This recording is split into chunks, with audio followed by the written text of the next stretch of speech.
The long-awaited trailer for James Gunn's Superman movie is here, and I've got my thoughts right now.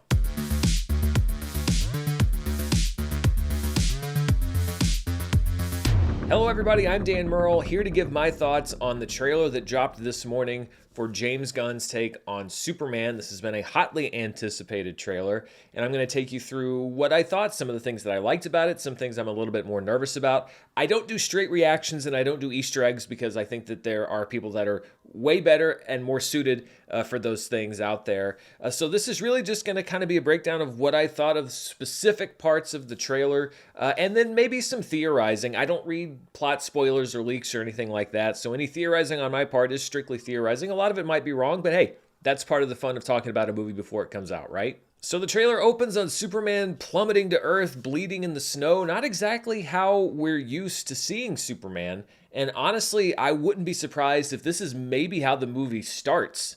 And the rest of the film kind of takes us back to see how we got to that point. A sort of more serious take on the record scratch, and that, you're probably thinking how I got here. Probably not like that. But I think that it is such a striking image, and to give that away as the very first thing in the very first trailer, if that were a key point in the movie, I would be surprised if they showed it this soon. So, maybe it could be one of those things where it's a framing device, and then by Act 3, we go back to basically where we started the action. We get some shots of David Cornsweet, who plays Superman, walking into the Daily Planet as Clark Kent. Obviously, a very Christopher Reeve-like take on the character, bumbling around. And we also see Rachel Brosnahan as Lois Lane. There's a shot where Lois looks back at Clark, who's kind of dumbly looking around, and James Gunn has said that this isn't an origin story, and we see a shot of Clark or Superman kissing Lois later on in what looks like Clark Kent clothes but no glasses. So, my kind of theory, and again, this is based off of 4 seconds of footage, is that this shot of Lois looking back at Clark, I think she knows he's Superman. And I think that this is kind of Lois taking in this persona that Superman takes on every day as Clark Kent. So not kind of like, who's this guy? Like we saw a lot with Margot Kidder and Christopher Reeve, but more like somebody who's in the know saying, wow, like this is what he has to do every single day. That sort of hidden knowledge. Just my theory. We also get a look at what I assume is the Kent home in Smallville, or its equivalent, and a small glance of Pruitt Taylor Vince as Jonathan Kent, who's obviously very close with his son. This is a small thing, but I like that it appears the Kents don't live in a big farmhouse. This is a very modest, unassuming home. One of the things that I think makes Superman so unique is that he has such amazing powers, but he comes from such humble beginnings. And when you have this smaller house like this in the middle of the country, I think it only underscores that disparity between the icon that he is and where he grew up here on Earth. And of course, we get a look at Krypto, who comes running into the snow to drag Superman back to what I assume is the Fortress of Solitude. Listen, this is a very cute dog. But really, everything that I love about this trailer is Superman related, and everything that I'm a little bit more on the fence about is everything that is related to all of the other stuff that's in the movie, and that includes Krypto. Not that I have anything against Krypto specifically, it's just that I'm not sure how all of these other characters are going to fit into the story, and we'll talk about that in a minute or two. That's my biggest concern, really, with this film. You really don't have to sell me on James Gunn and the iconography and his take on the character. This trailer showed me more than enough. It's all of the other stuff that I'm not so sure about. Next is my favorite shot of the trailer, where Superman saves a little girl from some flying tanks of some kind. This feels like a splash page or a cover from a Superman comic. If you could distill a lot of people's idea of Superman into one image, I think that it would be this one, and it's very representative of James Gunn's stated goal of bringing the idea of Superman, his innate goodness and his innate heroism, back in the way that we saw it featured when Christopher Reeve played the part way back in the Richard Donner original film. We also get a few shots of Nicholas Holt's Lex Luthor angrily watching Superman fly by and then holding a gun at some kind of facility where it looks like he's maybe trying to trap or hold Superman. It's a very comic booky look. There's later a shot of a very angry Lex that I like a lot. Nicholas Hoult is an actor that I'm a very big fan of. I think he's had a great year this year, and I'm looking forward to seeing more of him as Lex Luthor because, the look of him is right. He's got the shaved head, etc. But I think that he's also a really, really good actor. And if they write a good Lex Luthor part, then I think we could see a great return to that Superman-Lex dynamic and that rivalry on screen. There was another part that I really loved, which is where we see a small child in some sort of danger holding up a Superman flag and quietly asking, really you could say praying, for Superman to show up. This shows you that he's an image of hope around the world, but this is also contrasted with an angry crowd and a man throwing a can at a very battle-worn Superman. Batman v Superman also touched on themes like this, which is that if you are a god to some, then you are resented by others.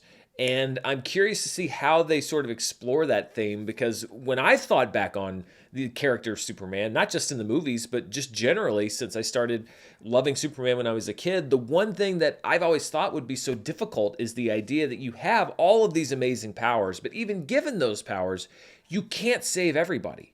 It's just not humanly possible or Kryptonially possible.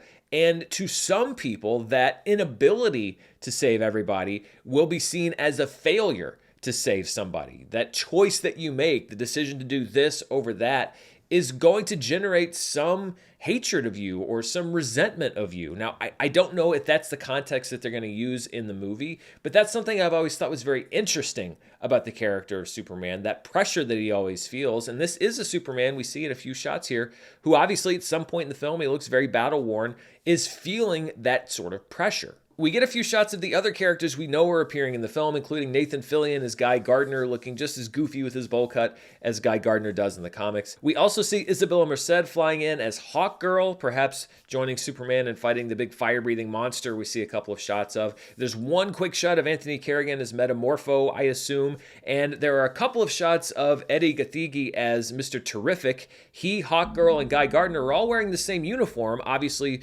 part of some superhero team. Maybe that's how Sean Gunn's Maxwell Lord fits into things. We know it's a different take on the character than we saw in Wonder Woman 1984. And we could be bringing in some shades of The Boys, the idea of a superhero team with corporate sponsorship or even corporate ownership. That's something that I think could be interesting. But again, it's all of these characters and how they integrate into Superman's story that really concerns me the most. We also had a couple more shots of Superman and Lois, including one in front of the window where the first teaser poster was shot with the big glowing orb in the background. We get a shot of Superman in the Fortress of Solitude, or what appears to be crying over a fallen robot. And this is a callback to the comics. You can tell that James Gunn read a lot of these because the comics often had robots that sort of staffed the Fortress of Solitude. And oftentimes those robots were sent as guardians, people to protect Superman after he came to Earth. So these would have been robots that he knew for a very long time that would have been maybe his only tie to Krypton. And if James Gunn decided to use them in the sort of Marlon Brando role that we saw in Richard Donner's film,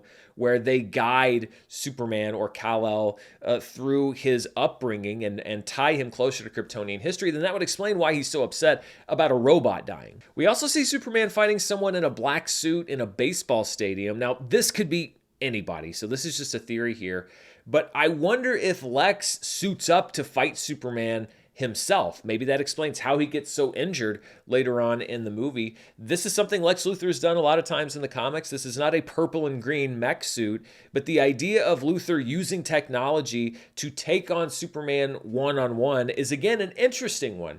Like I said, I don't read plot leaks or spoilers. I don't know if this is something that people have theorized, but this could be an interesting wrinkle in the Lex-Superman rivalry. To wrap it all up, Superman flies away, he hugs Lois, and the trailer ends without a title card, just a date and the DC Studios logo. It's also notable that the movie's being filmed for IMAX, meaning that it's shot specifically to be shown on IMAX screens, even though it's not shot on IMAX film. Overall in the trailer, I love everything that has to do with Superman directly. You have the score from John Williams with the electric guitar, you've got the iconography, you have the hope, you have the hero, the person that the world looks to for help.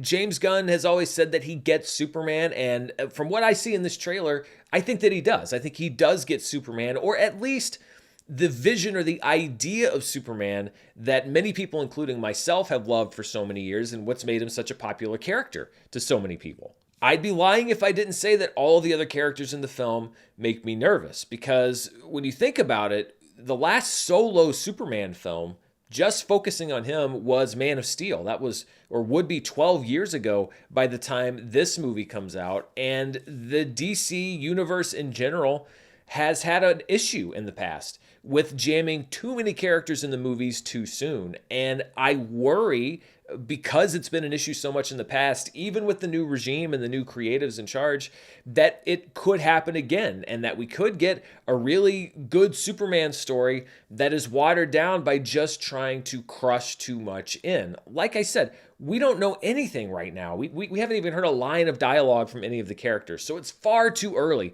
to jump to any sort of conclusions about what the film is going to be or even what it might be. But it's what I'm afraid it could be because of the past, because of DC Studios' past. That doesn't mean that I'm going into this with a negative mindset, but really looking at this trailer, it's the only thing that I saw that made me kind of hedge my bets and go like, okay, we'll have to wait and see about that, because everything else, the Superman of it all, I thought was great. When it comes to Superman, this trailer has me feeling appropriately hopeful that David Cornsweet was the right choice, that James Gunn was the right choice. And, this is a hero that means a lot to me. I've said many times before that Batman is my favorite hero, but Superman was my first hero. And for me, at least for my preferences, we haven't had a great Superman movie all around. I mean, there have been Superman movies with great elements in them, including Man of Steel. Man of Steel has some stuff that I think is really great, but if you look at the all-around quality, I don't think we've had a great Superman movie released literally in my lifetime. I think Superman 2 might be the last one that could qualify as one that I think really got the character and told a complete story and didn't try to crush too much else into it, or wasn't just flat out bad like the later Christopher Reeve films were. And so I'm excited by the idea of going to a movie theater and just seeing a great all-around Superman movie instead of picking and choosing like, Brandon Routh was great and I liked this, or, the Hans Zimmer score and this sequence in Man of Steel was great and I liked that. Just being able to come out and say, that was a great Superman movie. I'm hopeful for that. We'll see what happens. We'll see how these other characters come into play. But if the goal here with this teaser, and that's what it really is a teaser trailer, was to get me on board, to get me excited, or to sell me on James Gunn's vision of Superman, then it accomplished that. I'll be looking forward to the next look that we get at the movie. And then, of course, above all, the actual movie, which lands in theaters next summer. But what did you think? What did you think of the trailer? What did you think of the music? What did you think of the characters? Let me know down in the comments below. And as always, stay tuned right here for more movie news, reviews, box office, and more. I'll still be uploading some stuff around the holidays as we close out the year and go into 2025. As always, thanks for spending part of your day here with me, and I'll see you soon. Bye.